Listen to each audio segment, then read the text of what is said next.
Hi, good morning, students. We'll start in a few minutes. If any of you can do me a favor and just type on chat if you can hear my voice properly, that would be great. Thanks.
Hi, everybody. Are you able to see me and hear me well? Just one last confirmation. If you can, somebody can type on chat.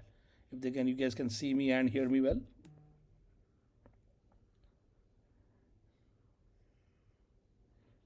Great. Thank you. All right. So let's get started. So welcome, welcome, welcome. We are all very excited at Satkam to get this new semester going. My name is Abhijit Bhide. I'm one of the co-founders of Satkam Foundation, and I think a lot of you will be aware. We had sent a video also speaking about Satkam, and you can always check the website. But we are all veterans of the industry. We have been around for. I personally have a work experience of close to 30 years, and I worked across India, US, Europe, and have been fortunate to work for good companies, build good products which have done quite well in the industry. And last 30 years have been very interesting, right? I mean, I've seen three big revolutions. I joined the industry when internet came about. Then I saw the whole dot-com boom, obviously, and the bust. Then I saw what happened to cloud and then mobile. And just when am at this point in my career, AI has come in. And I personally believe that AI is going to be as big as what internet did to the world. And you are that generation entering. Because last 20 years have been quite stable. There has been incremental improvement from the time of the internet to the cloud to mobile, but it has been incremental. AI is all of a sudden a big evolution or revolution in the way we use computing. And as it happened during our time, when we entered college, there was no internet. When we got out of college, there was internet. So this I'm talking about mid 90s when the first browser came about, and a lot of us had to learn what it would take now to succeed in this new world. And our goal here is that you should not take that much time, and campus to corporate is that program. So we are going to go through various topics. They'll be taught to you by veterans of the industry who are technologists or leaders or entrepreneurs, CEOs, so on and so forth. I myself, personally speaking, outside of Satkam, I advise six companies for their product building and leadership, where they are doing really good work. They're mid-sized startup on to mid-sized companies, and our goal is to share all of this with you. Now, how is the format, right? So since we are going to have a lot of people, this format is on YouTube live, right? So unfortunately we can't talk to each other, but we can communicate with each other via chat. As the session goes on, I'll be interacting with you. We'll go back and forth. I hope you guys are forthright in your Q&A answer. I'm going to leave it to all of you. See, each one of you will decide what they want to do in life, whether they want to have a career or they want to get lost in the crowd. Because I'm sure all of you want to get good jobs or start your businesses. And I don't want to scare you guys, but the world is tough out there. Okay, it's really really tough with AI coming in, especially. But the good part is there are also tons of opportunities. So I really hope that you get what you need from us to succeed, and we are always there to guide you. We are a non-profit, right? So we are doing this just to give back. We don't make any money on this. All of us are have been gainfully employed, doing well in life, but we want to give back to students so that they have a great start to their career. With that said, during these 2 hours, what we are going to do is we are going to, in between, I will basically, the format is that there is a, all of us work in various parts of the world, right? So we have a, we'll start the session. In between, we'll do some interventions, have a chat. But somewhere in between, we'll also publish a attendance sheet. It's a Google form. And this is your college, all of your colleges have prescribed that we need to do it this way. So we have to publish a attendance sheet which you guys need to fill out, and at the sometime in the end of the session there will be a quiz. It's a mandatory quiz because the attendance and quiz together mark the attendance for all of you. Last semester we used to publish the quiz later, but your colleges said that that's not correct. That's not how they want to do it. So we'll publish the quiz, and there are only 15 MCQ questions, and they're all application oriented. So pay attention because none of them are about memory and recall. It's about how to apply what we are teaching you, right? And that is going to be the standard format. So twice we will publish a form, And if you guys can just fill that out and during the test just publish that, and then we'll end the session. The goal here, guys, is to make it really interesting for you guys.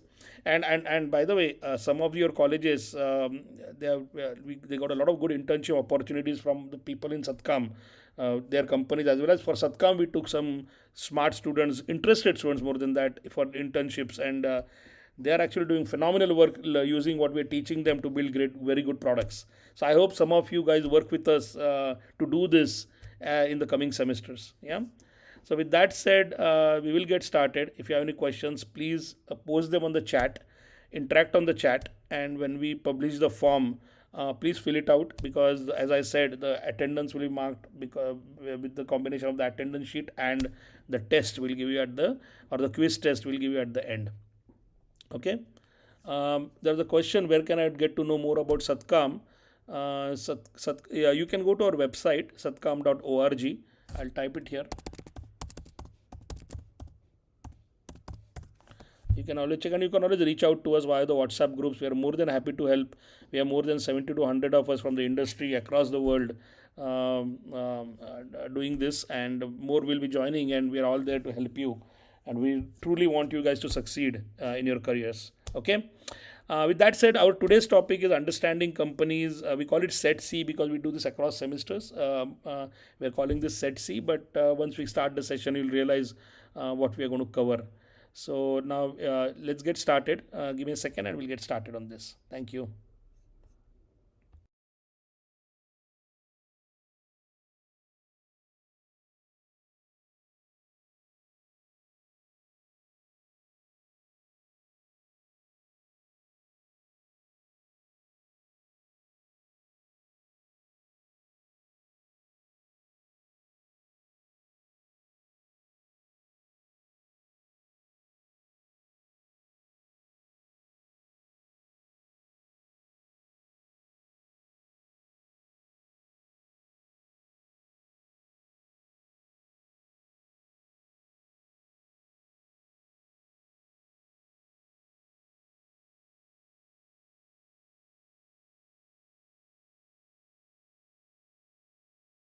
So basically, I'm going to go through some basics of that, and before you get into the actual topic, and also methodology for all of you to basically know this topic really well and use it in your day-to-day life.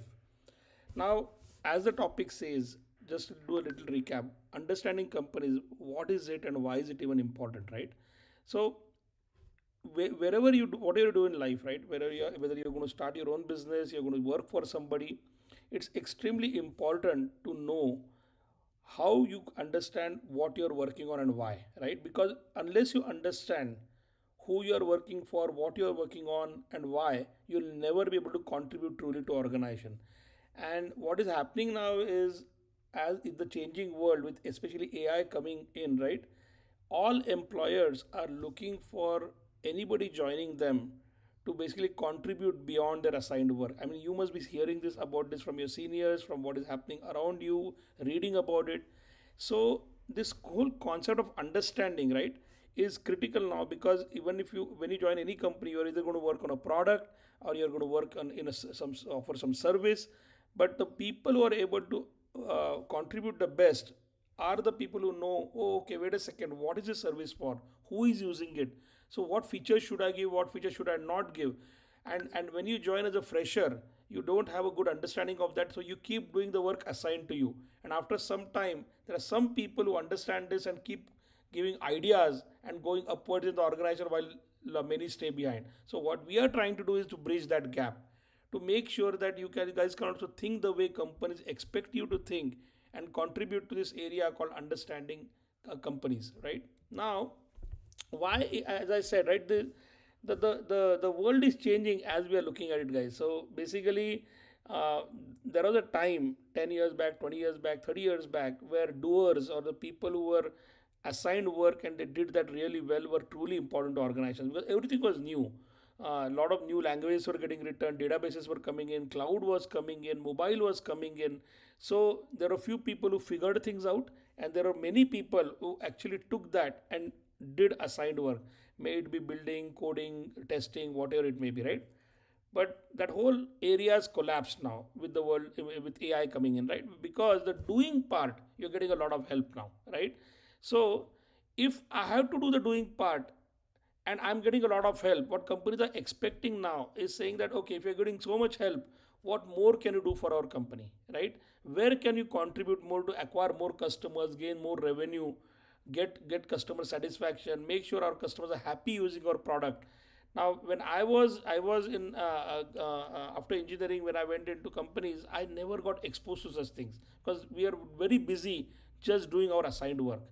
But no longer true, and this is why the best people in the world leading big companies, right from Google to Facebook to even non-software companies, the CEOs are saying that we need creative thinkers now.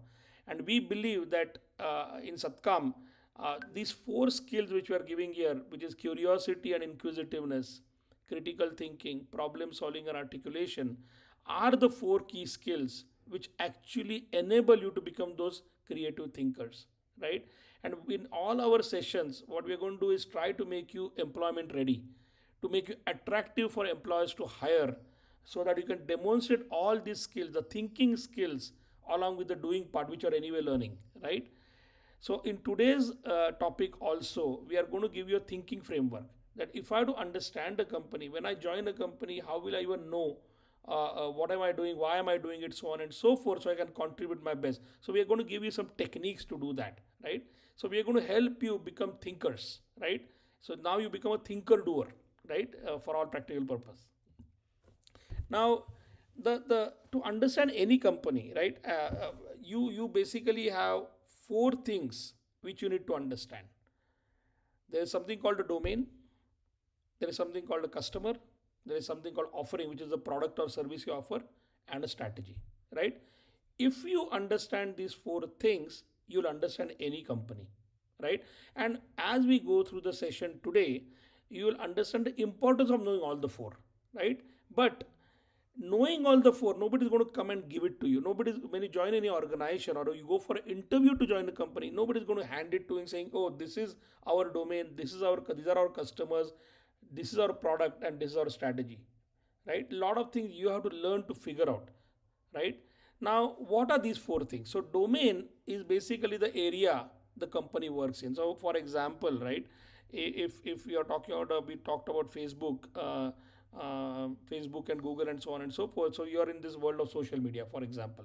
Or if you talk about a Mahindra and Mahindra or a Tata or a Hyundai, they are in the world of automotive, right? So these are broad domains, right? So or if you talk about companies like Cipla or Dr. Reddy's, they are in the area of pharmaceutical domain, right? Now, why is it important to know domain? Because a domain is never constant, right? Because things keep changing. So within a domain, you'll have many companies who are your competitors, right? Who will be there, but not every time you will be able to make the same products through time, because the domain itself is changing, right? New innovations are coming, new things are happening. So if you don't understand the shift in those domains, right, then you'll not be able to adapt your product, you'll not be able to improve your product and build something which now the customers need. So AI is a very good example now, right? There is a big domain shift in the area of IT, information technology, right? It has affected the whole domain. It has affected the way things are getting built. Now, if you don't pay attention to that, you are going to be left behind. And this is a very big example. But there are many small examples of domain shifts, right? So, for example, in the world of automotive engineering, right? Now they are seeing that all of a sudden a lot of governments in the world are bringing in norms for pollution control, right? So you have ethanol based petrol coming in, or you have new norms coming for how much pollution or how much what is the pollution each car can cause maximum, right?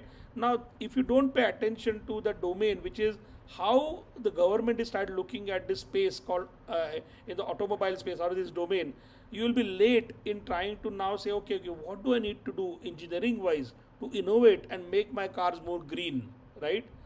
If you don't see these shifts in the domain of how customers are looking at it, how governments are looking at it, how the market is looking at it, you will not be have enough time to react and respond, right? So good companies always pay a lot of attention to domains, what is happening overall in their area, correct? Because the shift in those areas causes shift in the customers also, right? Talking about customers, not every company targets the same customers even if they are in the same domain. We'll take an example in a minute. Like for example, if you take OTT space, Hotstar, which is now Geo Hotstar, doesn't target the same customers as Netflix, right? Hotstar targets different customers than Netflix altogether. Maruti doesn't target the same customers as a Mercedes or a BMW at all, right? Now, if you don't understand who you are targeting, how will you build a good product?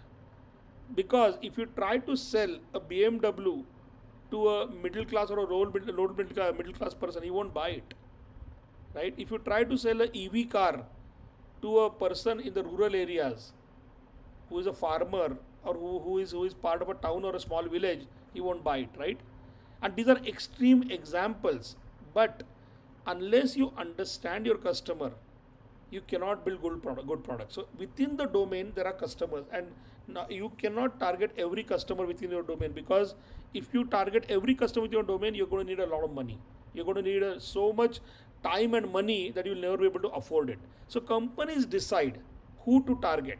That's called customers, right? So if you think of any company, right, you will see that there are particular customers they are targeting, and we'll take an example of that also, right? What is the offering? Finally, offering is the product you build. But the product you don't start with the product.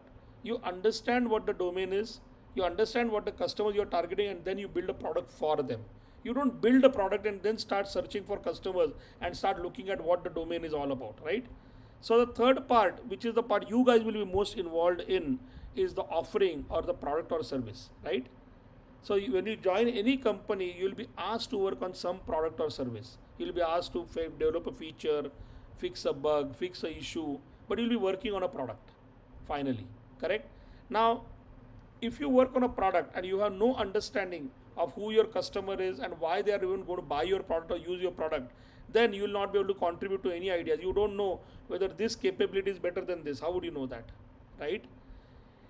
If you understand all the three, so let's say you understand the domain, you understand your customers, you understand the product, right? Then you understand the strategy of that company, right? So if you take if you I'll give you an example in a minute, but strategy is always output. We are always very excited about what is the strategy of this company, what is the strategy of Apple, what is the strategy of Reliance, what is the strategy of let's say Mahindra and Mahindra, correct? What is the strategy of let's say Dell computers now? So if you think about it, right, strategy comes out of the management of that company or the people in that company understanding the domain they are in, the customers they are targeting, and thus the product they are building, right? Then they put money behind it, and where they put money tells you their strategy. What are they investing in? That clearly is the strategy, right? The strategy is all about investments of time and money. So all you have to pay attention to, where is the customer, where is the company putting the money, where are they putting the most focus and people, and then you can understand. Oh, okay. This is what I mean by strategy, right? So these are the four pillars, right?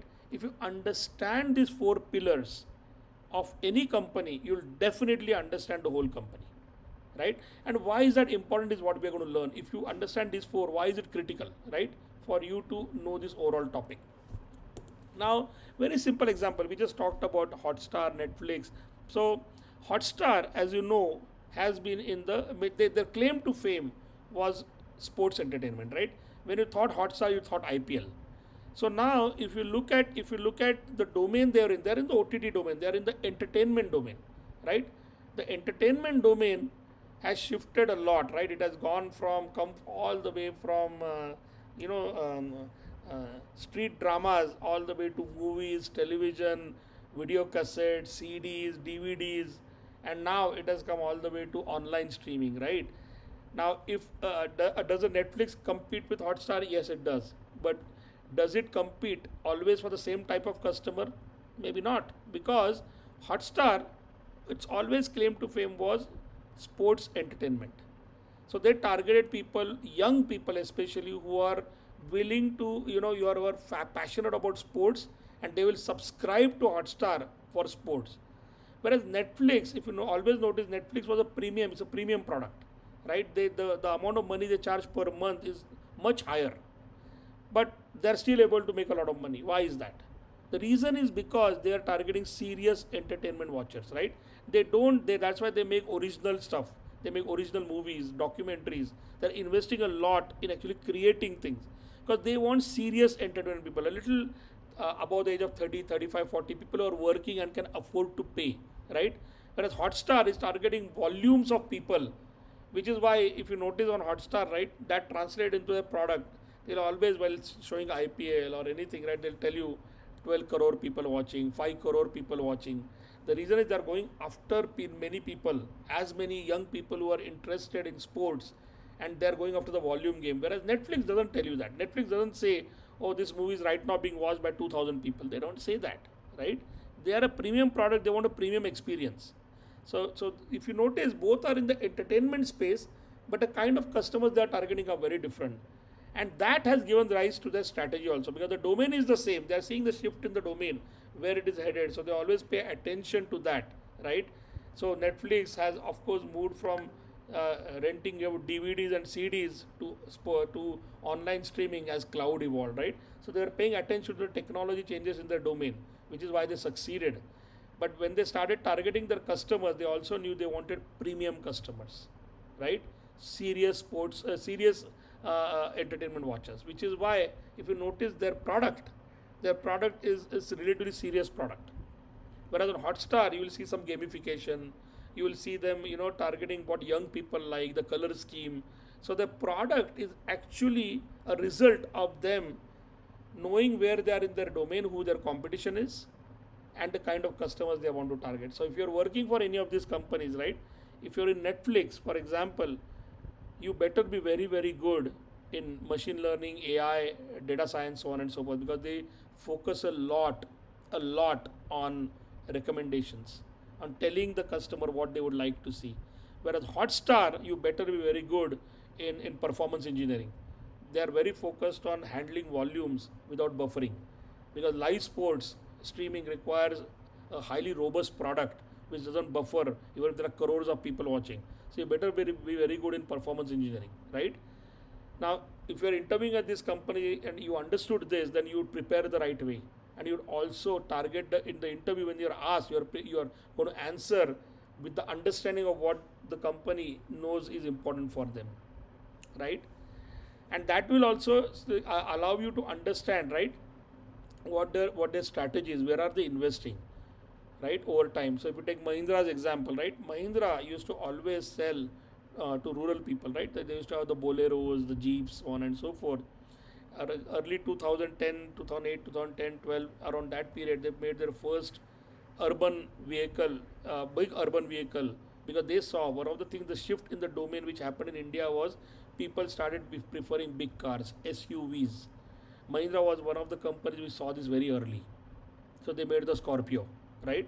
A lot of companies did not, so they came very late with products. Mahindra was one of the early entrants, and they actually were at a disadvantage. They didn't have urban customers, much urban customers.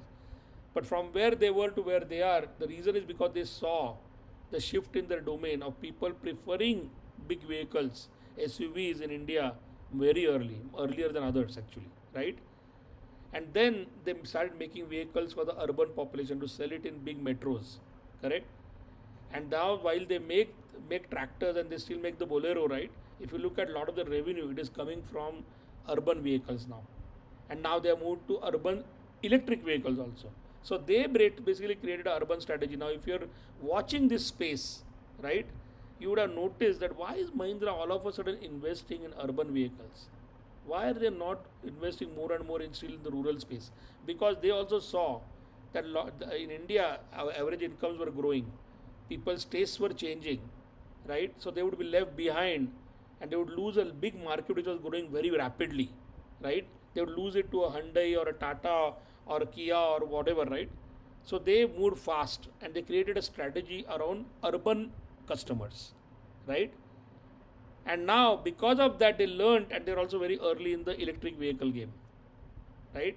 So this is what I mean by a strategy is a resultant of a company understanding the domain shifts or domain changes, the customers they are targeting, and thus they build a product. And when you look at all these, then you'll understand the strategy of the company, right?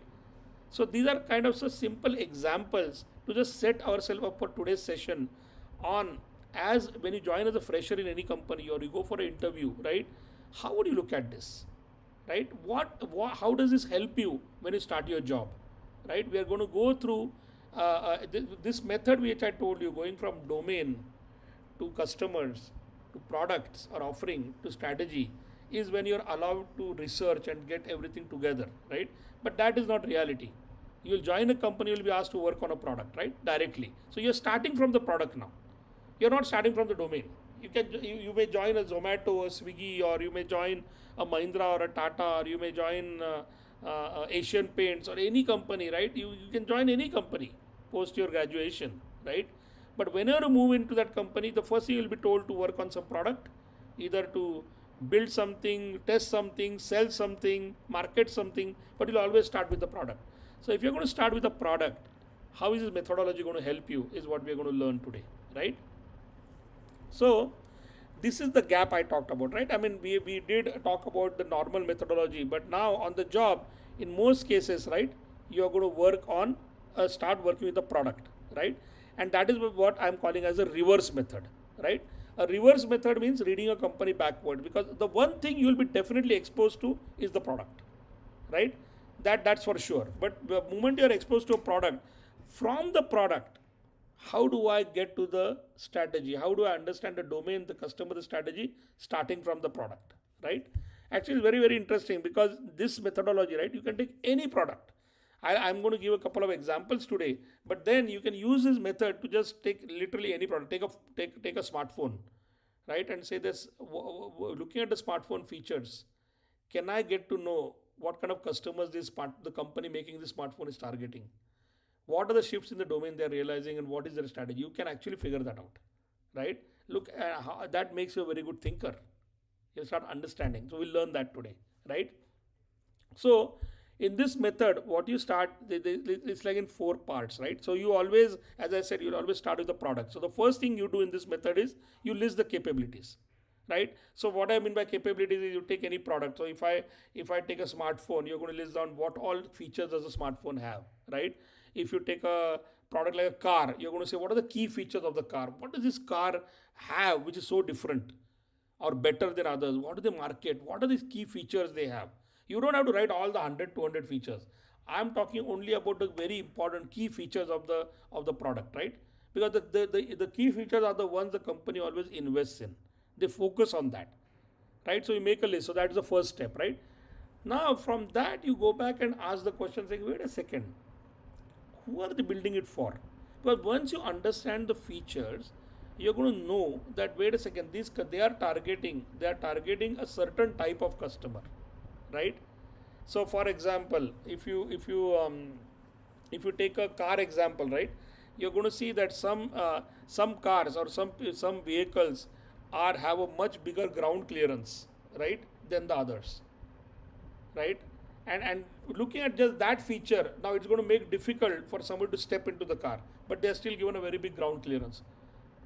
Who are the customer they're targeting? They're targeting customers who are potentially in rurals or town area, who are doing some off-road driving, right, where they don't want the vehicle to get damaged, because it is a little uncomfortable to get into such vehicles, right? But that feature has been built for a reason, correct? So now if you look at anything, I mean, you can look at any product. You can look at your for example, your earphones, and list down the key features of your headphones or earphones, and say who are they targeting with this, right? And you're going to notice that they are not, because the features also determine the price of the product. They also determine the amount of complexity of the product, right? So if the feature is very, very good, right, but quite complicated to use, they are not targeting old people or aged people, because no aged person, old person is going to buy a complicated product even if the features are fantastic. So now they are targeting the young tech savvy population, right? Just looking at the features, you'll know that, correct? So now to infer the customer, and whenever you join a company, guys, all this data is available with you, right? You can look at the features and you'll know, okay, who is using the features. Then you can look at the type of customers who they have, and then you can infer saying, oh, okay, I get it now. These are the type of customers, right? They're targeting. From that, right? Then you can also infer saying, why would they target these kind of customers? Why are they even doing this? There are so many other customers, right? Why these type? These features I know we have built. I'm working on one of these features, right? And I'm targeting. I know now what kind of customer they're targeting. But what happened? Why these customers? Now you can understand what happened in that domain, and I will go through a couple of very good examples of this, and you'll understand how easy this is once you apply yourself, right? So you'll know that if I know all the features which are key, which they are building, and I'm going to work on them. And now I understand my customer, what all things are happening in the domain. And domain also means the big shifts happening, who is the competition, what are the things which are happening in that domain which can cause an impact on how customer looks at a product, right? So I gave you an example. We stick with the example of automotive, right? If the government says there is a norm in the domain shift is that they want more than X% cars to be electric or hybrid, right? And the customers keep hearing about green, about the government pushing for this, their preferences are going to change. So if you now keep making vehicles which give you a low average, right? 8, 9, 10 average or lesser, and you keep building those, and you don't pay attention to the shift which is happening in the customer, because the government is continuously marketing how it is important now from a country's perspective to go towards EV cars, you're going to miss that wave of customers who are going to shift from IC engines to EV, right? Correct? But there is a reason why the company moved to EV in the first place, correct? And that is what you will understand when you start knowing your product, your customer, and thus look at what happened in that domain, right? When you put all these three things together, now you are going to say, where are they putting the money? Lot of the money now has moved from traditional cars to EV. Now you're going to start understanding why and how much. Maybe some companies, not all companies are doing that, right? Some companies are sticking with the strategy of traditional IC engine. They are just making them more and more efficient, right? Is that why is that strategy being deployed by that company? You are going to figure that out when you look at their customers, right? So the main theme here, guys, is you're always going to start with a product. When you join any company, you go for an interview also. Most questions in an interview will be around some product, right? Now, if you in your head you have this framework, right, you can quickly start going backwards and look at the product and say, what are the key features? Don't look at the whole product. Don't look at everything. Just say, what are the 10 or 5 or 10% or 20% key features because of which the customers are buying this product, right? So as an example, Apple phones. Now, Samsung phones are not bad, nor are any other Android phones. But one key reason why people buy Apple phones is security, right? So one of the key features of Apple phones which they keep marketing is security. I know they compete on camera and other things, but they are very good with other phones also. But security is something they believe is for them is far better than other phones, other providers, right? So now if you're going for an interview with Apple, right? If you look at their phone and understand what does it mean by saying their phones are secure, then they'll say, okay, they are targeting customers who are willing to pay a premium for the security they are providing. So then that's why their phones are always priced very high. They never give much discounts because they are targeting a base who can afford it and who are willing to pay for that security, right? And then you'll understand the strategy around the marketing they do, the advertisements they do, everything they do. You'll see that, the customers are saying, they're that good that I'll pay a 30-40% premium on over the price of other phones for Apple. Then you start understanding the strategy, and which is how you can prepare them to succeed in such companies, right? Now, this is a very interesting one, right? All companies, while they are deciding what to build, the more important thing they're deciding is what not to build, right? Think about it. I can build so many. If I take a phone, right? I mean, tomorrow can Samsung or OnePlus or Xiaomi or anybody can't they invest a lot of money to do things which Apple is investing in, or vice versa? But they're not doing that, right? because for their customer base, there is no premium they're going to get if they do that, right?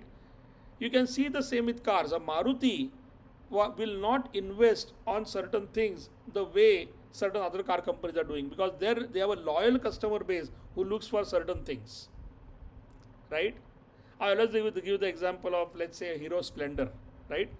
Hero Splendor has been the best selling two-wheeler or motorcycle for the last 10 years, right? And if you look at Hero Splendor, the design doesn't change much, right?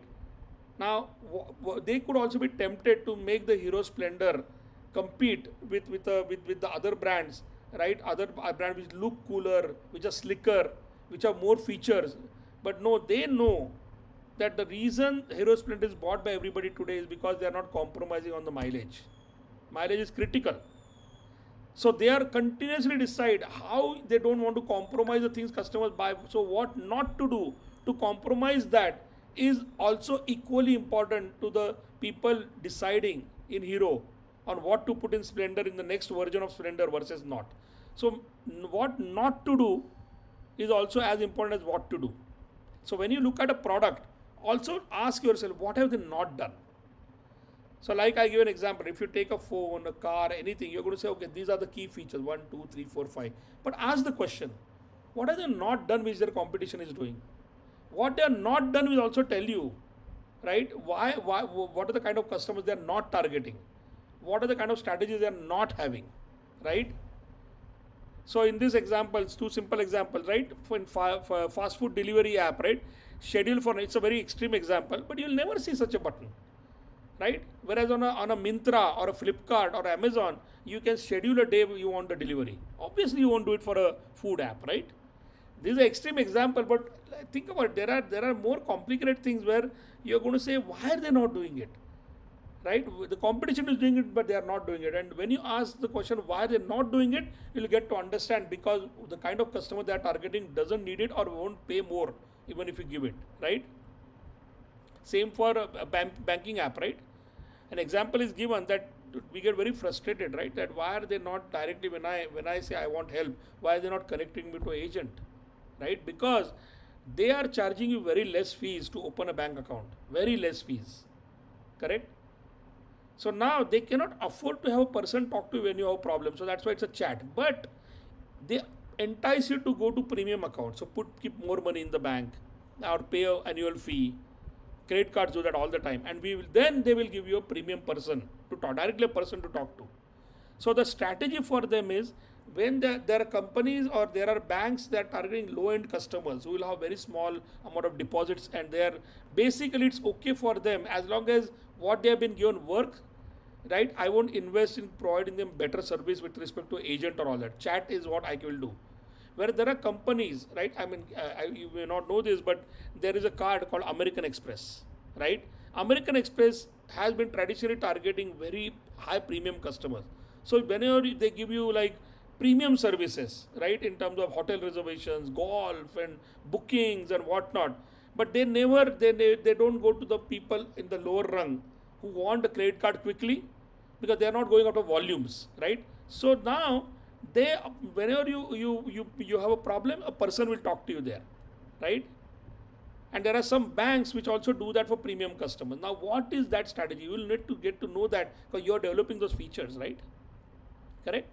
So what the rule it's below says, now capability and its deliberate absence read together narrows down the customer far better than the capability alone. Very important, guys.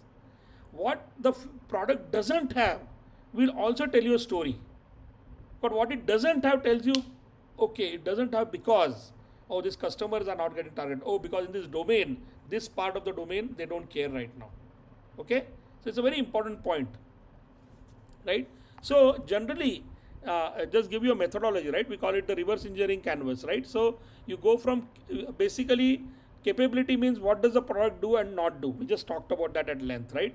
The customer who needs it, basically who am I targeting and why, right? And they have to pay for it. Finally, we are talking about for-profit company. So every feature I do has to result in that customer staying with me, or choosing me over the competition, or paying me more, right?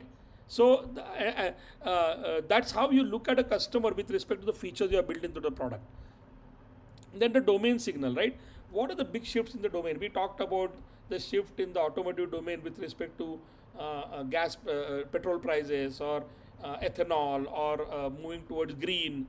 So similarly, things are happening on the phone, in the mobile or the communication domain. Things are happening in the same way. Where if you notice the kind of stuff mobile companies or smartphone companies are investing in, it's also because of big shifts happening in that domain with respect to the chips which are coming out, with respect to the with AI also. So you're going to see many more shifts happening, right?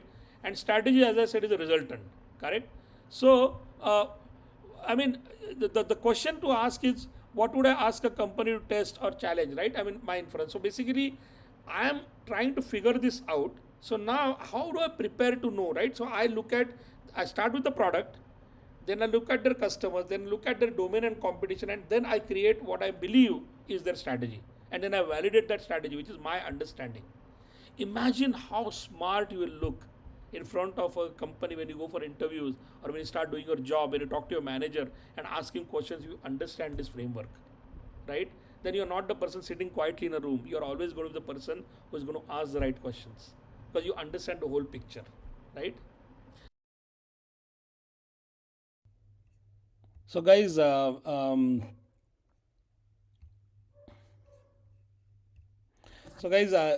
this point, I just wanted to chat with you. I just wanted to chat with you about what we have learned so far, right? And there was a question about American Express. Well, the question about American Express is not whether they're advertising or not. The difference there is that in their strategy, they are targeting premium customers, whereas another card may not. And you have to build software features, security features, all those around the strategy they are targeting. So the example was that though two credit cards are in the same domain, the type of customers they are targeting are very, very different, right? Which is why when you join as an engineer to any company and they expect you to work on the product, if you use this method, you'll learn that how do I understand my product, thus understand the domain, thus understand the customer, and then I can contribute with new ideas, right? At this point, if you have any questions, please do type them. I know some of you are paying full attention, some of you are paying partial attention, some of you are not paying attention. The people who are going to paying full attention, remember, somebody like me will be coming to interview you in 2 years, right? So you will be at an advantage. So if you have any questions, please type them. I will respond to each and every question. Okay. Before you get restarted on this, I'm going to also now put the link for the attendance. So if you guys can also do the attendance, and as I said, at the end of the session, we'll give the quiz, and then we'll both of them will be submitted to your college. The attendance and the quiz together will be the complete attendance. Okay. So at this point, what I wanted to say is that we are trying to explain you the method that when you join any company, you go for an interview, all you will know is the product. But if you don't know this method, you just look at the product and don't know what to do with it. Whereas if you know this, you're going to say, wait a second, the first thing I will do now is break the product into features. Then I'll say, okay, I'm seeing these features, but what is not there? And understanding what is there and what is not there will then make you ask the question saying, oh, what are the customers they are targeting? Right? And that data is available. And if you know your product and your customer, you'll know that what has happened in that domain because of which they're going after this customer. We talked about EV example, hybrid example, smartphones. It's happening everywhere, right? Correct? So in as domains shift, my customers shift. As my customers shift, my product has to shift. Else, my companies will die. That's why you see so many startups failing because they don't understand their customer. They don't understand the shift in the domain, right? So once you know that, right, then you will know the strategy, and then in the interview you can ask smart questions, saying why are we doing this and not doing this? Oh, how does this capability get us more customers versus less? What are customers saying about this feature? These are the kind of things you should be thinking about. So now when they put you on the product, you'll not just do what you're told because AI is going to help you there anyway, but you're going to ask this insightful question and say, oh, I see the data tells me that we are investing so much on this feature, but our customer is barely using it.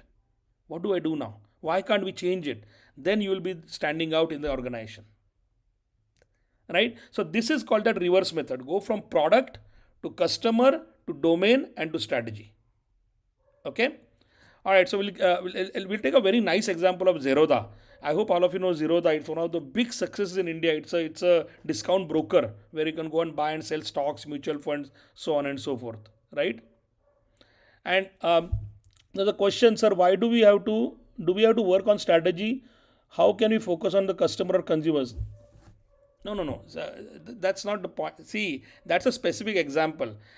It is not about whether you want to work on strategy. See, what strategy means is if you are working on a product, let's say you are working on a product and you realize that the strategy of the company is that we want to invest less on this now. So let's say there's a smartphone feature you are working on, then the company says, oh, you are working on live streaming of sports, but as a strategy, you are moving away from live streaming of sports, or vice versa. I mean, take Z as an example, right? In the FIFA World Cup, for the first time, Z did live streaming. Now imagine you are an engineer working at Z. You don't want to work on some boring old feature which Z had, where anyway they're going to stop it. You want to move to live streaming because it seems that Z might start investing in the live streaming technology, which requires a lot of performance engineering. So it is not about whether you need to use a strategy, it is to understand it so you can be in the right place to take the best advantage to do progress in your career, so that wherever the company is putting money in, whatever is their core strategy is what you should be working on. You should not be working on parts of the product which are going to be shut down by the company. But how would you know that? This methodology will tell you that. Okay. So it's not that they're going to ask you your opinion about strategy, but if you understand it, you can contribute to the product, the ideas, and more importantly also confirm that you're working in the right part of the company, so you won't get laid off tomorrow if there is a problem, because the parts which are not working get laid off. Those people get laid off, right? That's the importance of understanding. And it's not difficult because you'll always know your product. So if from the product you go to the customer and the domain, you'll be at advantage. But keep typing your questions. I'll be happy to respond to them as we go on. As we'll restart, and as I said, I'll publish the attendance sheet. Please fill that out also.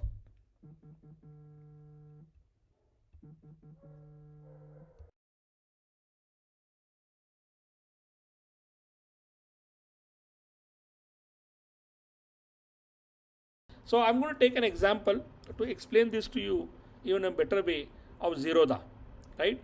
So Zerodha, I hope many of you know it, but Zerodha is one of the big successes in India. They are basically an online broking platform, right, where you buy and sell stocks.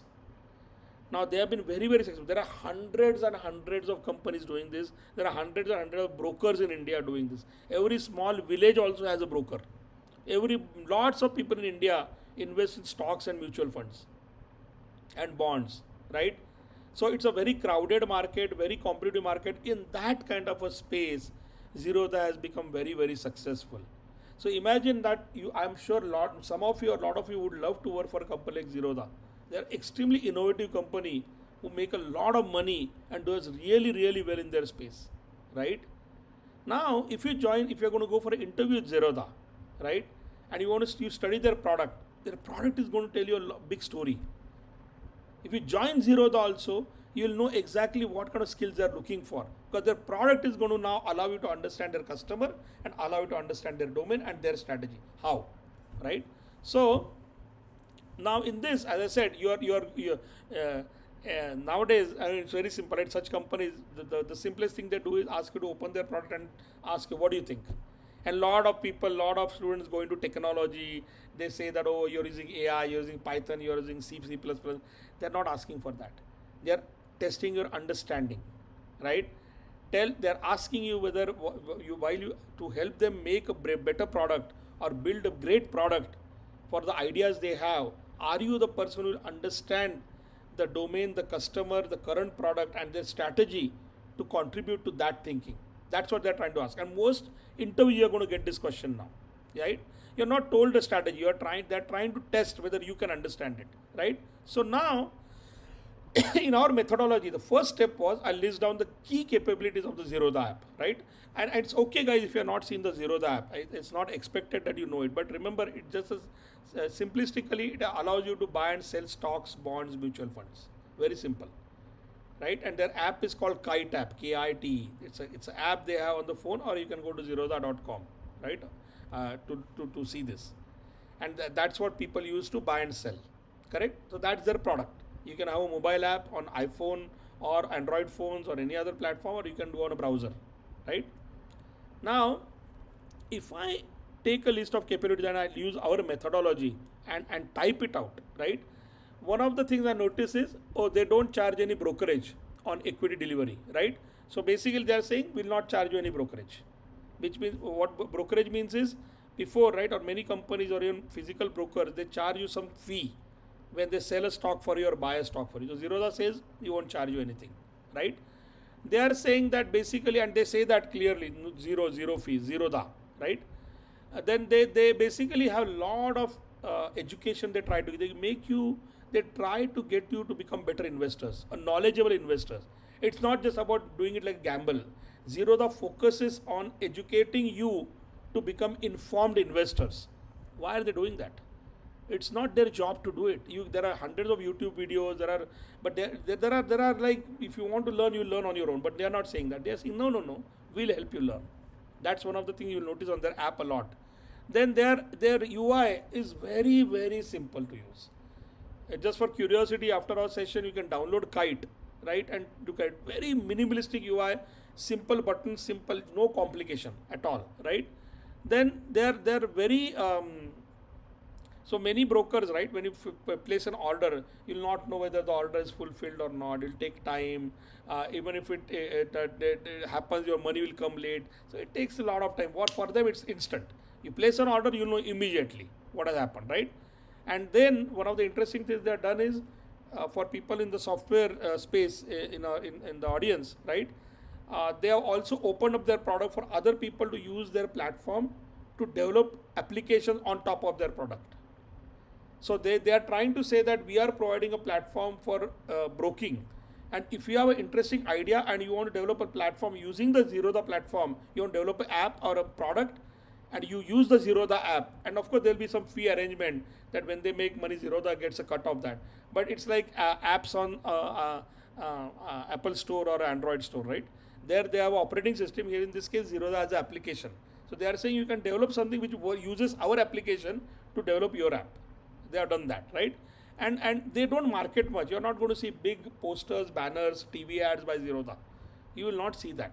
They are growing by word of mouth, right? Now, these are the things I can even observe very easily, or I did, which is why I made that list, right? About Zerodha's app. But what does that tell me? Which is our first step, right? What does it tell me, right? First thing which tells me about zero broker is one of the things I am as an investor I'm very angry about is that if you say something and later you charge me fees and I see it in my statement, right? That they have charged me some X rupees. So they are saying that no surprise. So they announce zero fees. They're clear, crystal clear, zero fees. So something they're saying that okay, basically there's no hidden anything. So trust us. So they are trying to develop an app on a company which I can trust. Where I feel no, they will not take some fee out without telling me, right?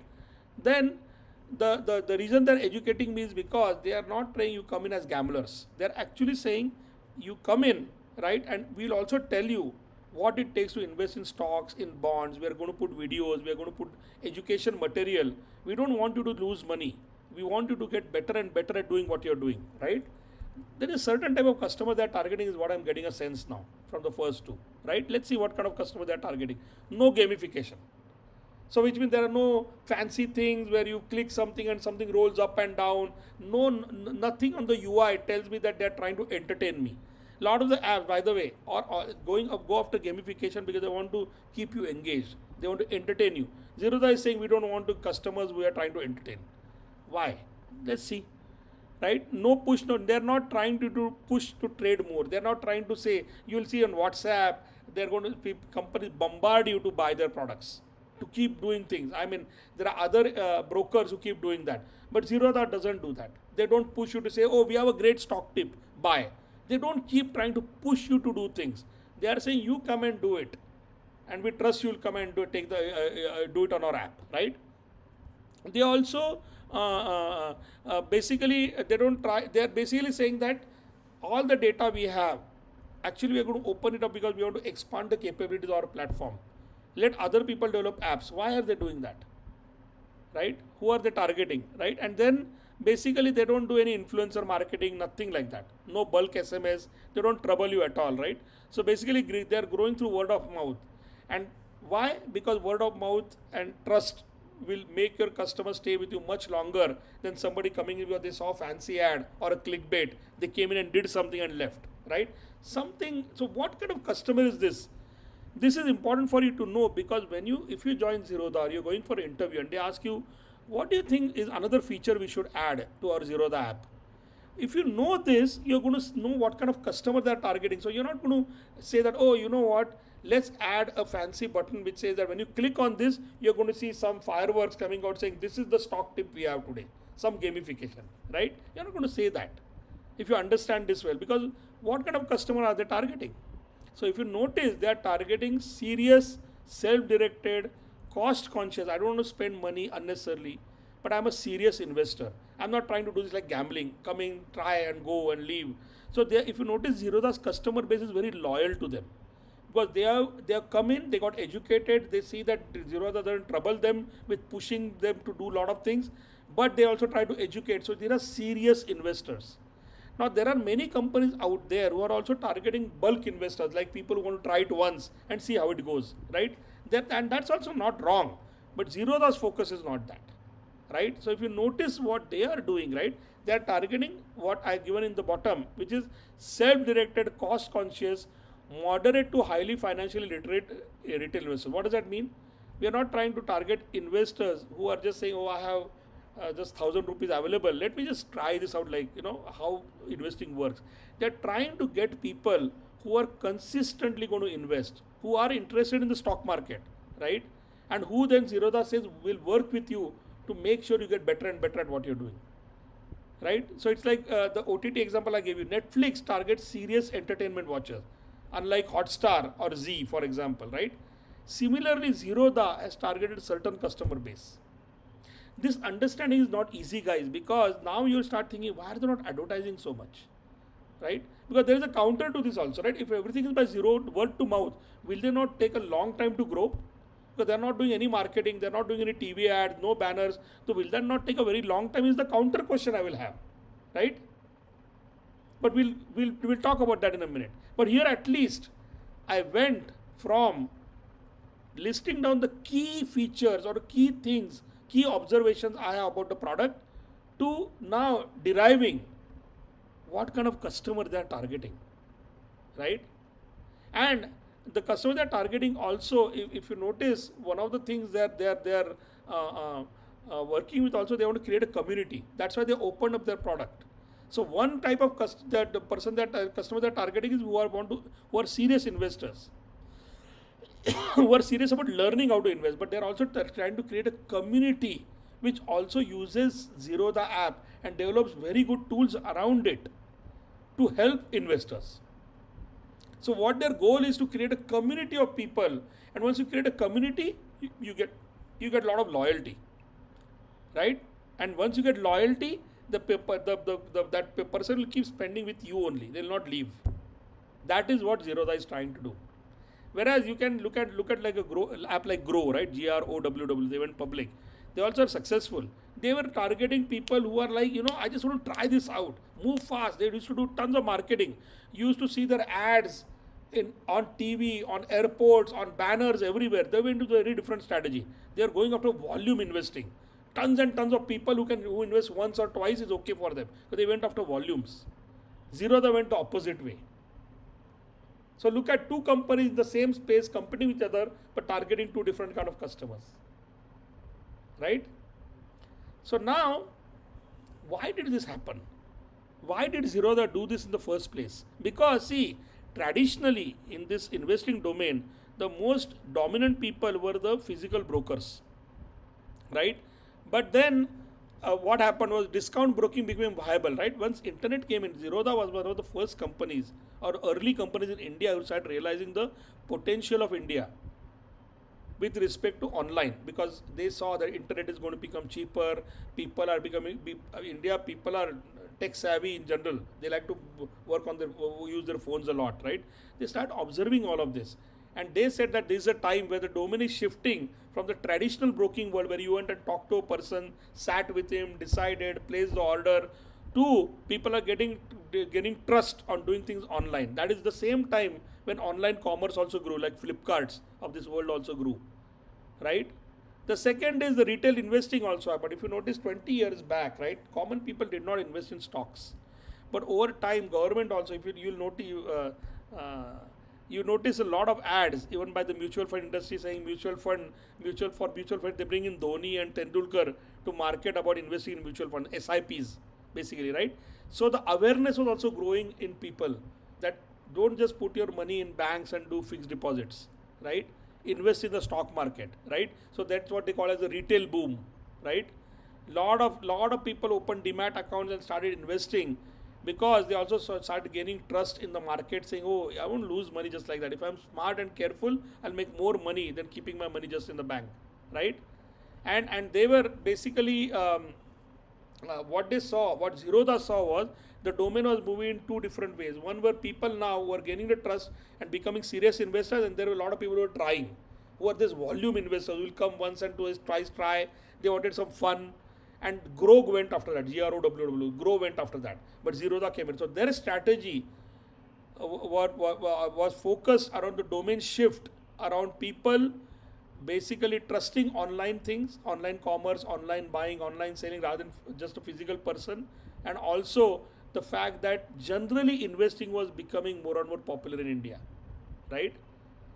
So now we can understand that why Zerodha created this zero brokerage model, why they created the simple to use application, what kind of investors, because that answers one of the questions, right? If you are going by word of mouth, you're not advertising, then you should have lots of people who are at least interested. And you will see in India, the interest in investing grew a lot in the last 15 years. So Zerodha did capitalize on that, right? And does what strategy do they reveal? The Zerodha is not trying to win the newest, most gamified, hungry segment. As I said, Grow went after that. Zerodha did not. They are not trying to go after them. So they are kept true to the customers, which is why they are very profitable. Once they have a customer, the customer doesn't leave them. They are very profitable, which is why they are not gone public yet. They don't need to raise money, right? It is protecting and monetizing trust and high value, which is what I exactly said, right? And then they are also trying to create an ecosystem, a community who will trust Zerodha. So they stick with them, right? So the inferred strategy statement, which I'm going to read out, which basically we can derive, is win the self-directed, trust-seeking investor for the long run by staying low cost and platform like funding. So the net, what we are saying is that if you were somebody studying Zerodha, you're going for an interview with Zerodha or joining Zerodha or any company, right, like Zerodha, if you study this, now you know their product, you know their customers based on the product, you understand what happened in that domain because of which they decided to build such a company with targeting certain type of customers who are serious investors. And now you understand where they're putting their money to create that ecosystem, that community. So now, if you're joining them, yeah, they will expect to work on such things that, oh, can you help me now build this platform so that more and more applications can be developed? Can you help make our application faster, cheaper, better? They're not trying to look at if can you develop more fancy UI? You're a UI developer. Can you develop fantastic UI for me? That's not their focus. Now, once you know this, imagine how impressive you will be in an interview or when you join the company, how many ideas you will have. So in this methodology, right, any product you can take and work backwards to understand the customer, the owner, domain, and thus have a point of view on the strategy. And this will give you a full understanding of the company. Right? So I'm sure that at this point, right, I mean, we can discuss certainly if you have any questions on your mind also, right? We can discuss that. But if you look at the power of this strategy, the power of this methodology, you're starting to get a sense, right? And you can just look around you and look at any product and try this out. What are the 5 features or some features which stand out for that product? What makes people buy this product and work backwards? Okay. So now, as I said, right, while I understand the strategy, it also gives me counter questions, right? Opposite questions. I can ask now these questions also now, right? So for example, what if I'm not doing gamification, right?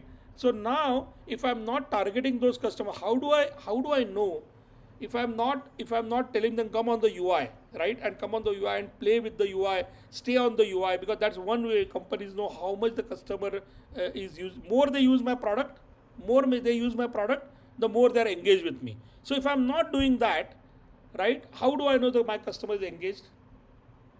But while that is true for many apps, where what they measure is how long a person is using the app, right? Which is that is true for Hotstar, Netflix, that how long, because that's an entertainment domain. Whereas Zero Da is saying, I don't need you to share my. In fact, it's the other way around. How fast do you come in, buy something, and leave? Then I know you're engaged. More and more you purchase without staying too much. Because more you stay on the app, that means I built a more complicated app, right? It's the opposite. So now I'll start understanding these things. That the metric or the way they're looking at engagement is how fast somebody comes in, does what they want to do, and gets out. It's interesting, right?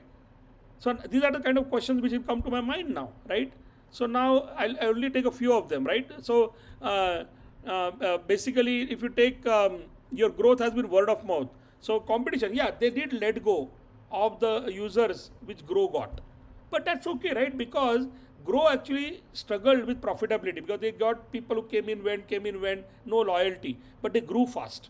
Whereas Zero that doesn't need to raise money, they make a lot of money. They're very, very profitable because they stayed true to their customer. So the answer to that question is they're not even targeting that customer. They're not trying to grow exponentially.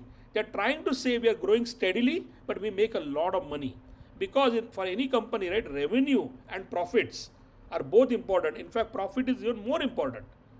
If you make a lot of revenue and you're still in losses, you're losing money, that's worse than doing slow growth, right? But at least I'm making money, right? So Zerodha is going after that. They're making money, right? So now, the reason I put this question now is because in this method, right, once you ask the questions at the beginning from or about the product, list down the capabilities, now you know the domain, the customer, the domain, and the strategy. In that interview or in your job to your manager, when they are discussing features, you can ask the counter question also. Because we are not doing this, how would we do this? So that's the kind of question. Because we are not doing any advertisement, then how would we attract new customers? How do I know my customer is liking my product? How are they engaging? So these are the questions which are now you're going to ask because you understand what you're not done in the product also, right? So as I said at the beginning, what you do is important. What you don't do in a product is also equally important. What you don't do tells you also a very powerful story about what the company is putting money in and why they are putting money in there and not somewhere else. So in this example of Zerodha, right, we had a product ready, but interesting thing is a product is never constant, right? A product evolves. What Zerodha app was 10 years back is not the same today. So does that mean as products change, I have to pay attention to the features which are changing, which also tell me that over time is the company strategy changing, right? That's a fact, right? I mean, Apple's strategy was never the same. They were never into music or mobile. They were a computer company, right? Things happened with the launch of the iPod and then the iPhone and then the iPad. So they also kept shifting their strategy, and today they are making far more money in phones than they're making in laptops or computers, which used to be their main strategy in the 80s and 90s, right? Mahindra is making more money now from urban vehicles than rural vehicles, right? So if I'm an engineer working or if I'm a person working in these companies, I need to pay attention that what new features are what features are coming in, what features are getting removed, which also tells me how the strategy is shifting. So let's take an example of that, right?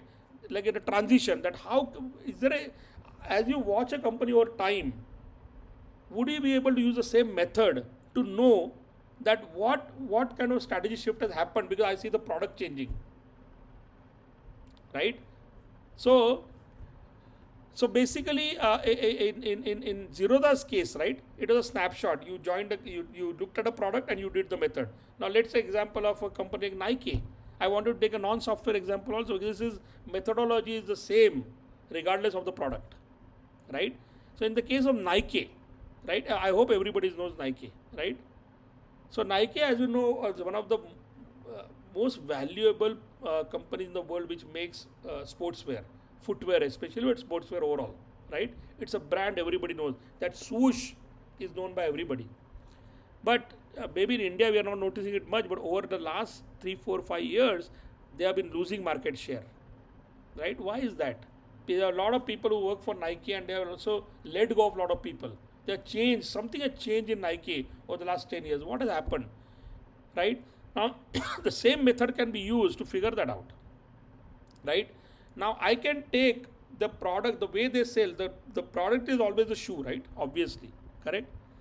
But I can look at the way they're selling the shoe also is a product. If you have to build an online store or you have to build an offline strategy, but end of the day, how I reach my customers is finally they have to buy shoes, right?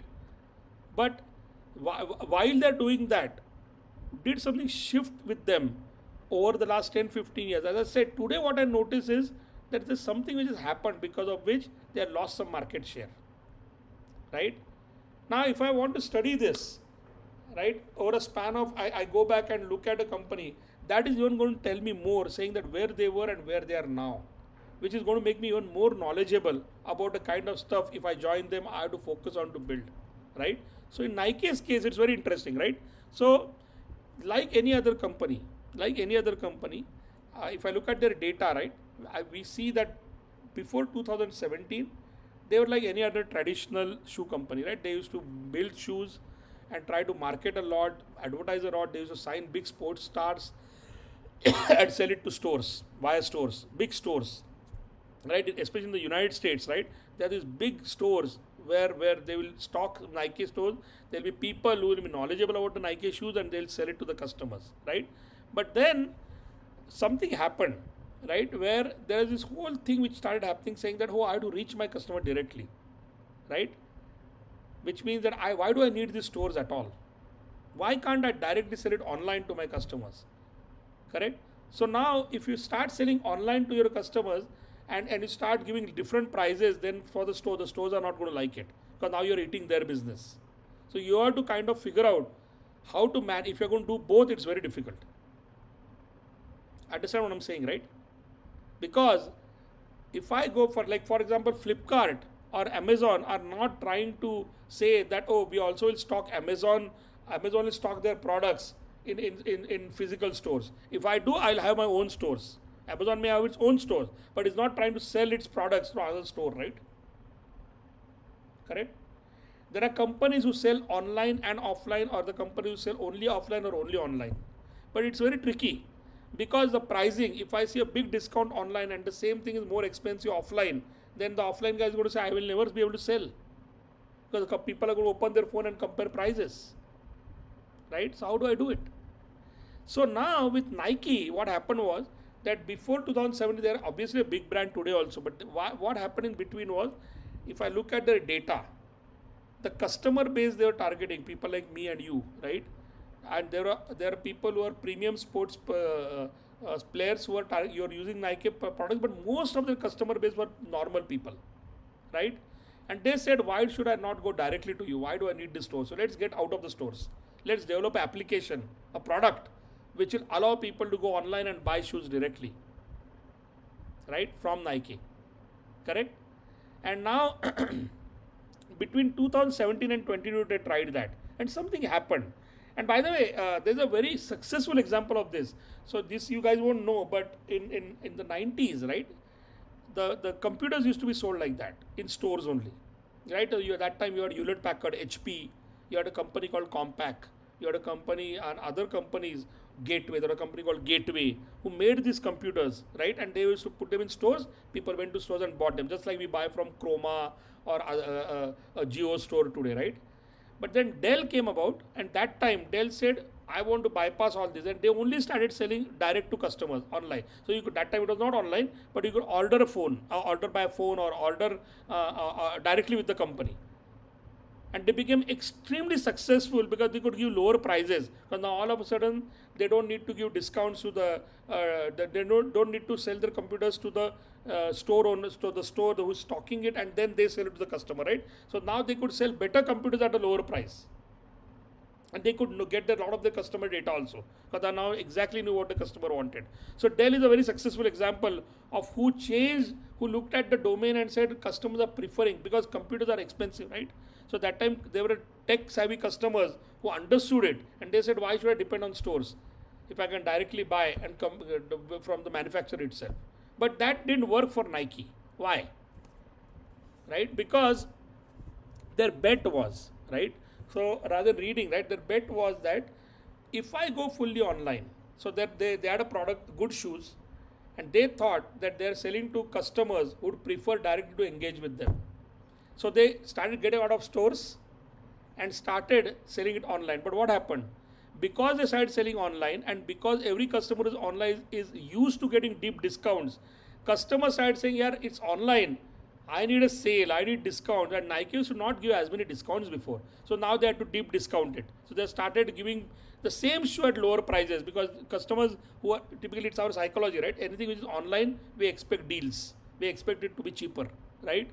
On top of that, they started losing their customers also, because what they noticed was that in the area of shoes, right, I go in and I typically don't go in saying that I want Nike shoe only and this size, this type, this color, this for this sport. Usually go in saying I want to buy a running shoe, right? And then you get educated in the store saying, oh, there is Asics, there is Nike, there is Reebok, there is something else, and then you make a decision. So there's somebody who you consult with, because shoes is a very personal thing, right?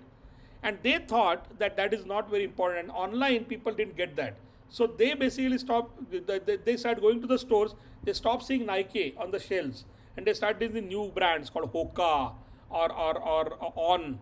And all these new players were not even there 5, 8, 7 years back. They started selling a lot more, and they started stealing Nike customers.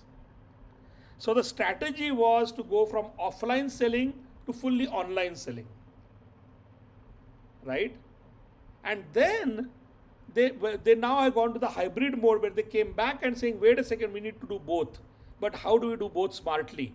So let's do it based on loyalty. Let's try to create a loyal base. One of the things they realize is people are not loyal to their brand, right? So Nike, as I given in the shift, right, inferred shift, Nike overestimated how many customers were loyal app first, and underestimated how many of them were ordinary convenience driven shoppers. What does that mean?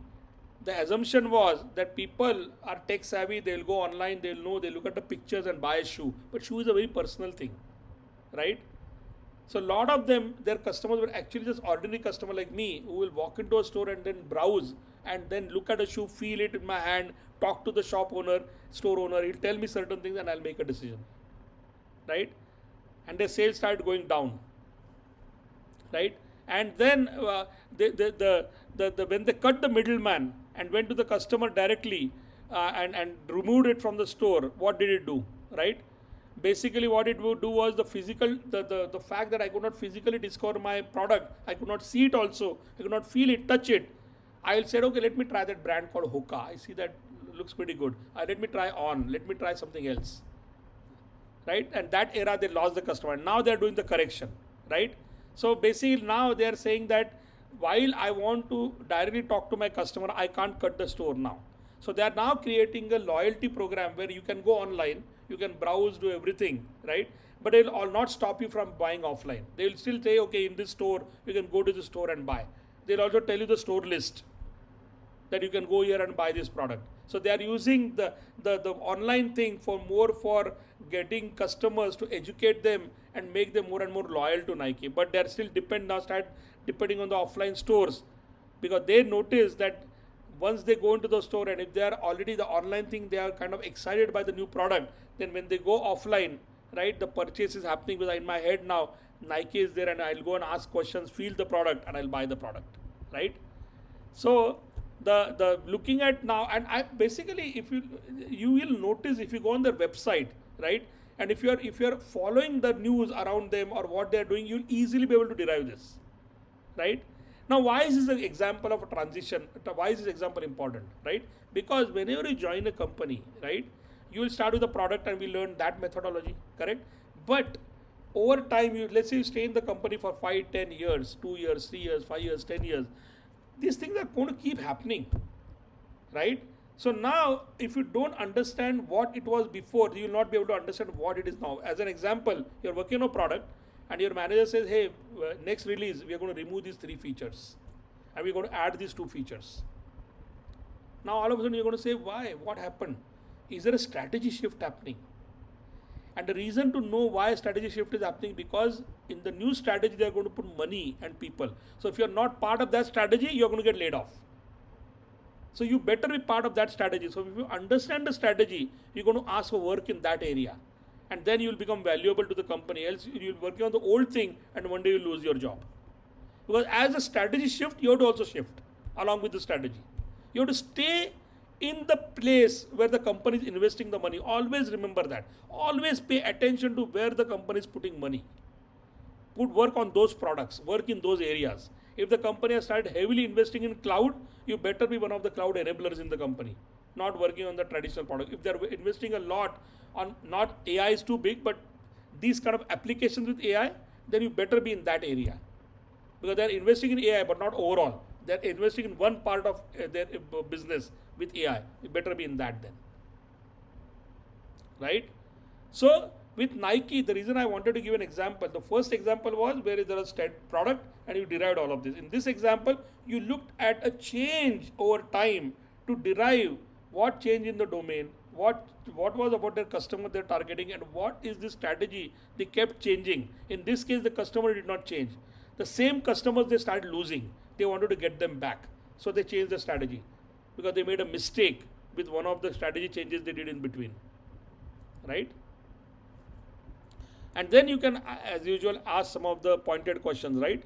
Like the second question, was the core assumption that owning the relationship justifies premium pricing wrong? Which means when I went online, I thought that okay, if I the customer directly with me, I cut the middleman, right?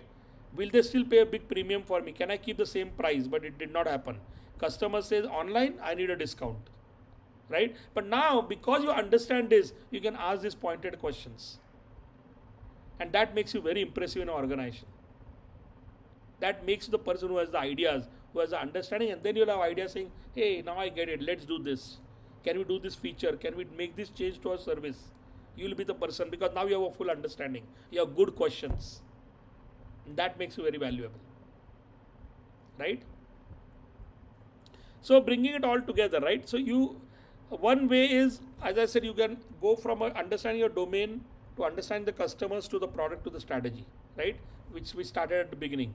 Other way is start from the product and understand the customer, understand the domain, and thus understand the strategy, right? You will mostly have to do the second one because when you join a company, nobody is going to sit with you and explain their domain and customer and strategy to you. They'll give you a product to work on. So now but as you rise in the organization, you will be able to do number one. Because now you are as a part of the people who are actually making big decisions for the company. And you'll reach there very fast because you did the second part very well. Then you can now start taking a view saying, what are the domain shifts? How does that influence the direction of my investments? And thus the direction of the way my product is going to shape up now. You'll be part of that. So that you will start using the first forward method also. But start with the reverse method because that's what you're going to be starting with as a fresher. Right? And this is the kind of thing, guys, I keep saying this. I'm seeing what is happening in the job market on a day-to-day basis. I see the kind of interviews. I myself take a lot of interviews, right? And I know the kind of questions I'm asking nowadays. Very different than what I asked 10 years back or 5 years back, in fact, right? So, if the obvious question any company is asking is, how are you more valuable than AI?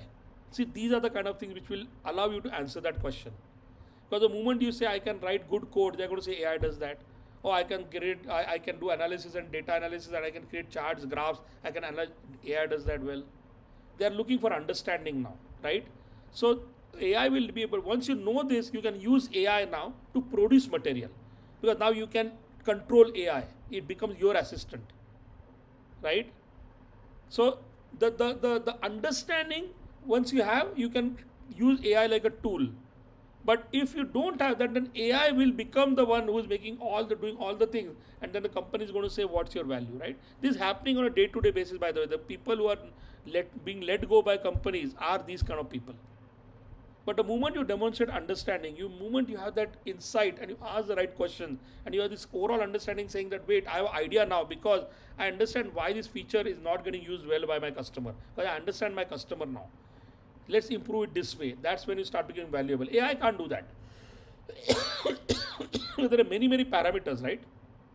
There are constraints in the company on the budgets, on the kind of people they have, the competition. Lot of things if are there which AI can't just assume and give answers for. But if you know all of this and you use this method, then you can use AI like a tool.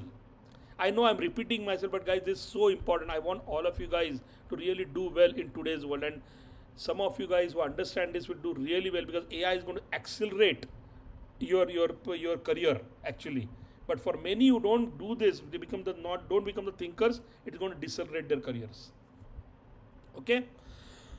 So in summary, this is what we learned today, right? There is a forward method, there's a reverse method, right? And always, I mean, the question is, right? You'll always, if you're giving in an interview, right? You're doing inferences, correct? You're coming up with your point of views, correct? So make this a habit, right? Look at a product, and even if in your college projects, if you're picking a project, don't pick a project just because of the technology. Pick a project where you understand the problem, what you're trying to solve. Is it exciting? Is it, who is the customer I'm targeting? Is it even required in that space? Just don't do technology for technology's sake, right? Use these methods. And then when you present your project to a teacher or a reviewer or an industry project, all of a sudden, right, they'll know exactly why you've done what you've done, how you can improve, and how it is a valuable product. It starts very small with college projects, but this method, this habit remains with you as you go for interviews and does join companies. So I hope this is clear. I hope you understood the methodology and what it means by what I said by understanding companies. All right. So all the best, and use it as much as you can. Thanks.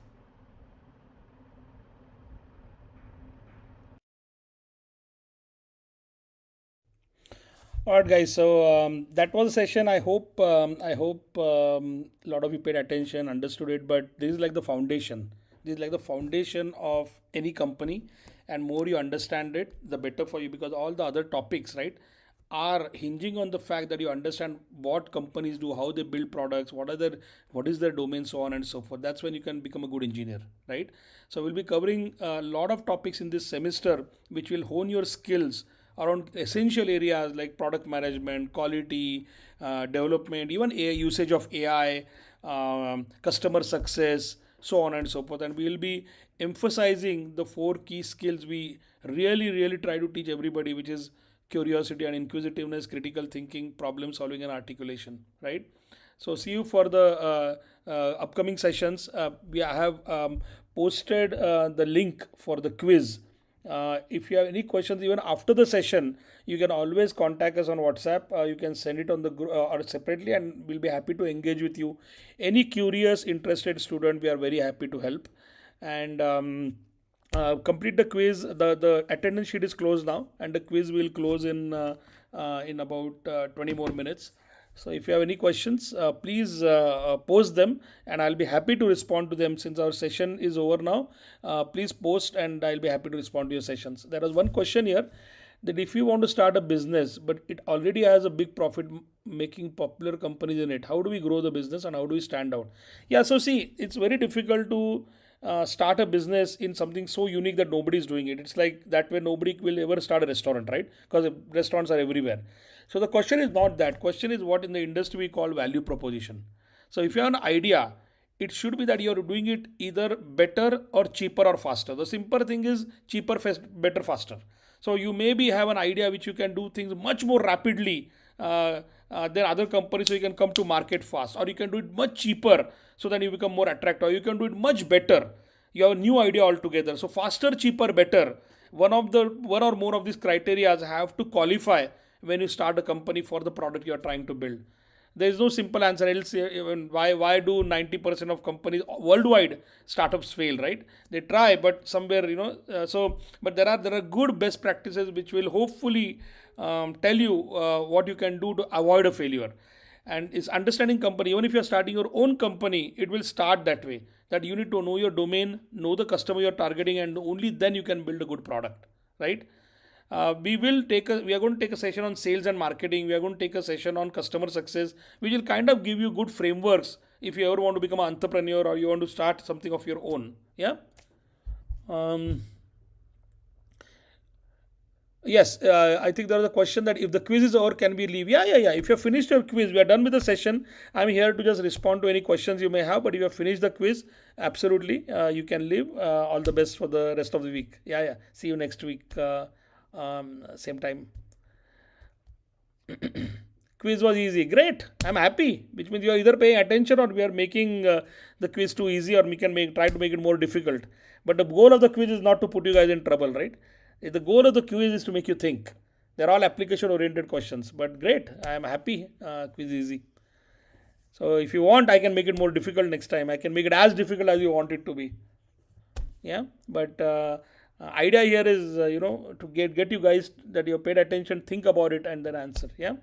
So hopefully you enjoyed the session. If you like the content, yeah, do comment on that, because it helps us improve what we are doing, or use a emoji or whatnot. But your feedback is always valuable because our goal is to make sure you guys understand what we are teaching you, use it, and hopefully have a great career. Yeah.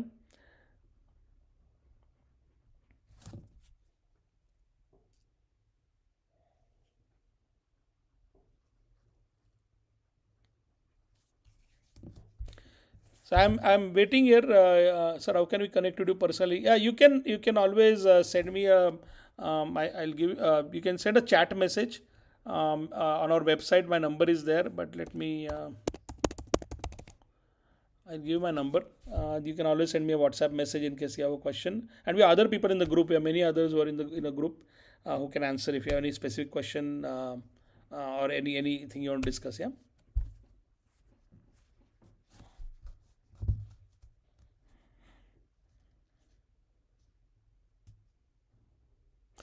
Is there any bigger risk in the company's current strategy? Which company are you talking about? This is Omkar, I think. Omkar, what company are you thinking of right now? When you say, is there any bigger risk for which company? Also, I mean, I won't be able to answer that question because you have to study it. Um, because unless I study it, right, I will not know what their strategy was before, what it is now, and whether it is good or bad. So I'll use the same method which I taught you to give that answer. But if you have any specific company in mind, just type the name of the company. Yeah, yeah, LinkedIn profile, sure, you can take a look. It's Abhijit Bide, Abhijit, last name Bide, Bhid. Yeah, my LinkedIn is not fully updated, but yeah, absolutely go and check it out. Just find me on LinkedIn, Abhijit Bide.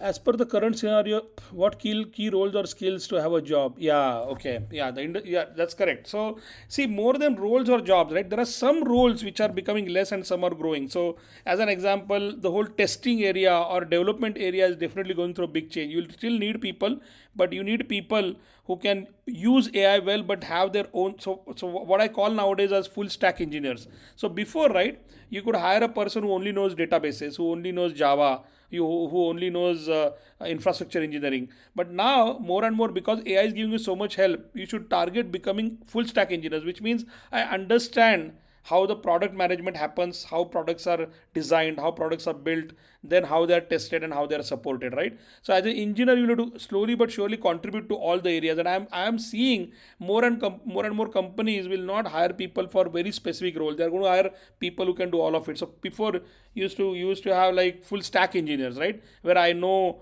the front end, the middle layer, and the back end. Now it's like full stack engineers, right? Not full stack developers. I need full stack engineers now.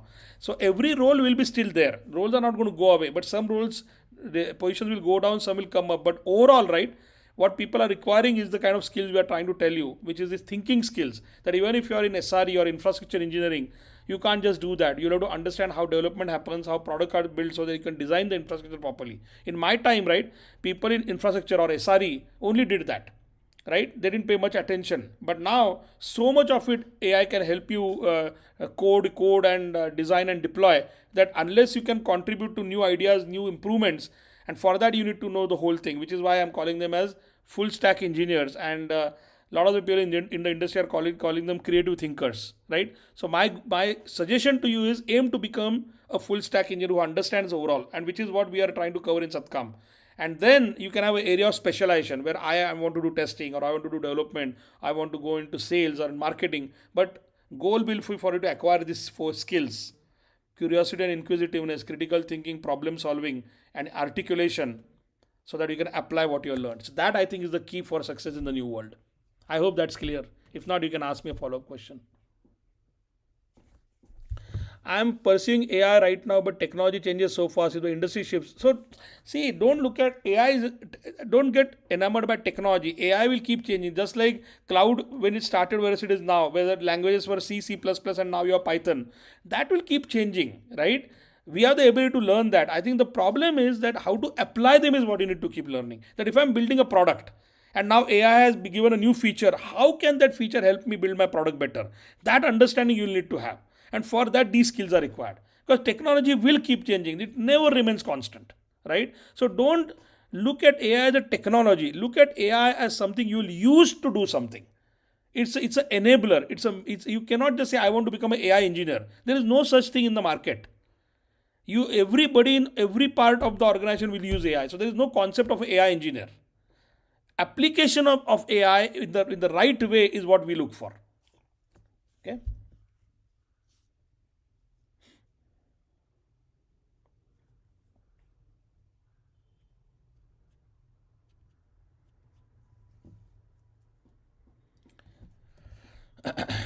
My LinkedIn, they're asking, just search on Abhijit Bhide on LinkedIn, you will find me. It's not very updated, but yeah, you can find my, you know.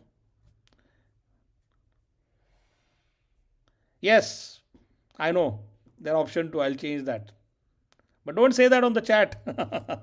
Not a lot of them, but some of them are, yes. But based on what you guys are saying, maybe we should make the quiz much, much more difficult. Is that what you guys want? So the question is the quiz seem to be AI generated? So this is a good application, by the way.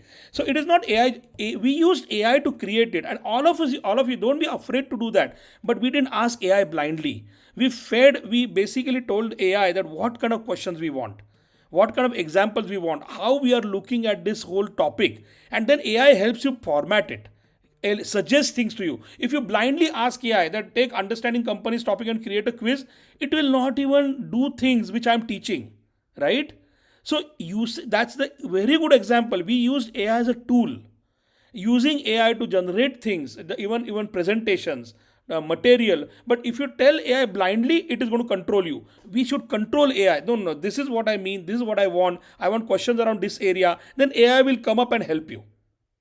Understand what I'm saying? So don't be afraid to. You have to use AI, right? It's not wrong, but to use AI as a black box is wrong. Oh, just ask AI saying I have a topic called understanding companies, create a quiz. That's bad.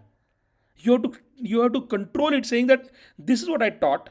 This is what I think is important. These are the kind of examples for which I want to create a quiz. Now help me. That is the right use of AI, and of course we use it. What about the answer? LLMs commit mistakes, they hallucinate. Yes, so that's why there is this new area of engineering which is coming out, which is how do you validate LLM outputs? Can another LLM validate this LLM? But that doesn't work, right?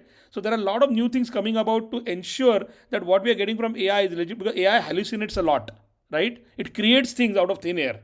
So that's a big branch of engineering which is coming about, that how do you validate AI's output? Yeah.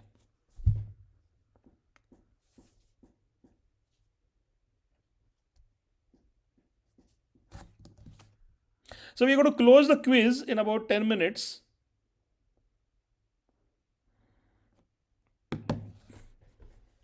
Because it's a very small quiz, so we only wanted to give like 20 minutes for it.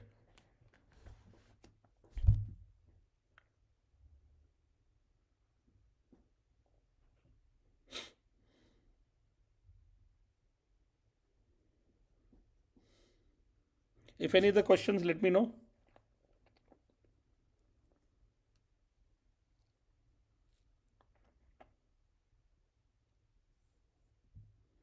Quantum computing. It is definitely a big area of science and engineering both. Quantum computing has been under research for many decades now, right? It has not, I think for common people, it has not translated yet into things they will understand, but it's a big topic by itself, right? But yeah, I mean, it's a big topic of discussion by itself. How is attendance marked? Who is asking this? Yeah, so we had published an attendance sheet. So if now that is closed, so during the session we published it. Now it's closed. So whoever filled that out and have given the quiz together, they will be we won't publish the attendance sheet now because we did publish it during the session. So now if you have missed filling that out, you have missed your attendance. You will get a certificate depending on your marks, right? So we'll have a midterm and a final, and you have all these weekly exams. So depending on the exams, um, depending we work with your college, and we will identify students who basically will get a recognition certificate from Satkam in if they do well.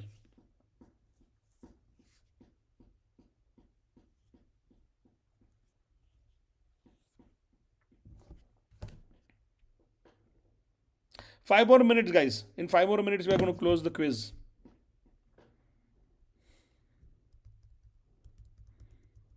I hope 5 more minutes are enough for everybody. In 5 minutes, we are going to close the quiz.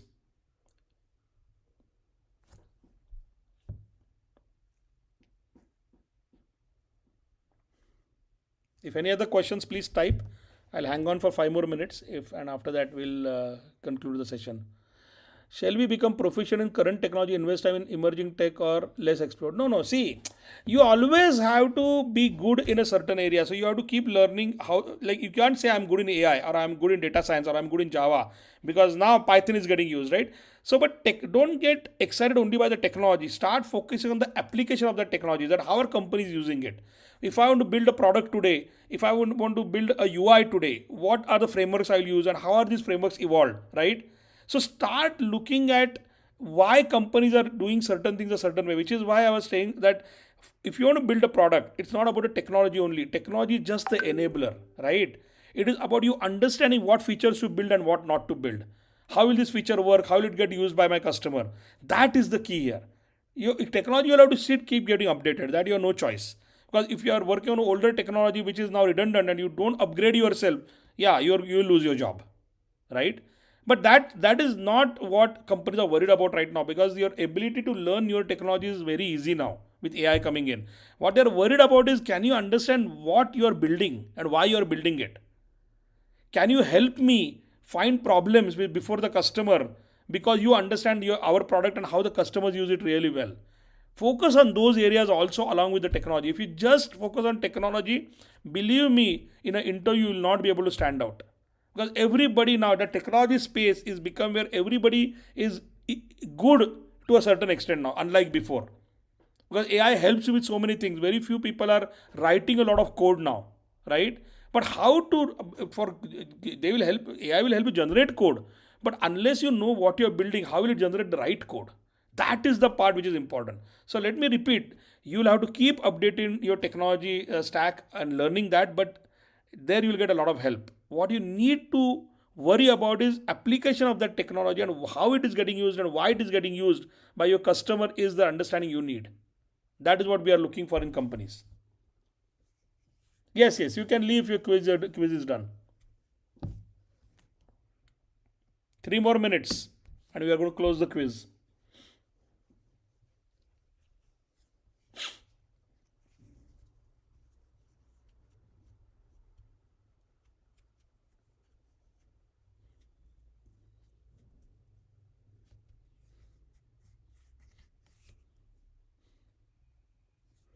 I want to run automation tools that are relevant to the current industry. Could you please suggest which automation tools are?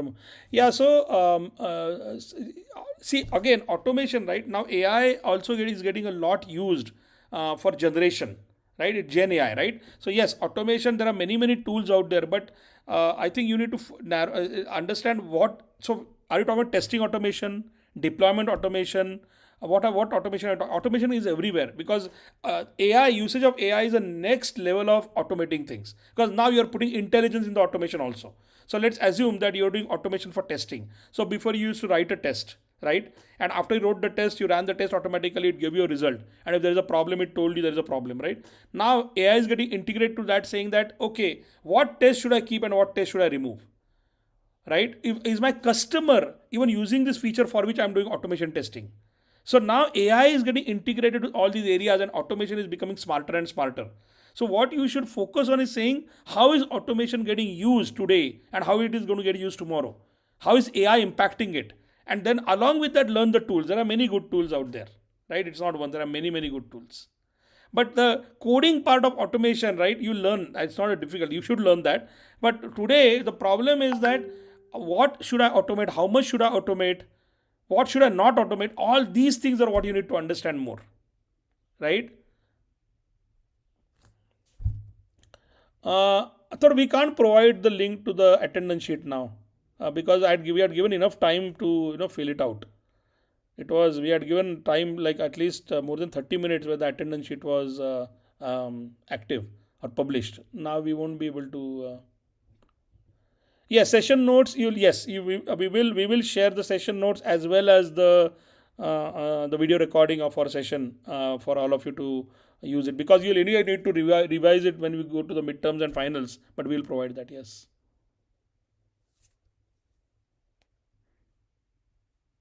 Thoughts on future scenario stock market. If I knew that, I'll be making a lot of money already, right? But I mean, one thing I can tell you is, as students, as you get interested in investing at this age, don't wait. Even if you're earning, you start earning 100 rupees and you're saving 10, part of that should be investing. So there are a lot of good trainings out there, or go on online and help, or use Zerodha, the example we gave, to start investing. But definitely take a lot of interest in investing, and from your first job, definitely start investing. You It's very, very important to invest right from the beginning, have a source of income other than your salary as you grow. So that's all I can tell you. But I don't have thoughts on the stock market. I hope it keeps doing better and better, so that we can make money.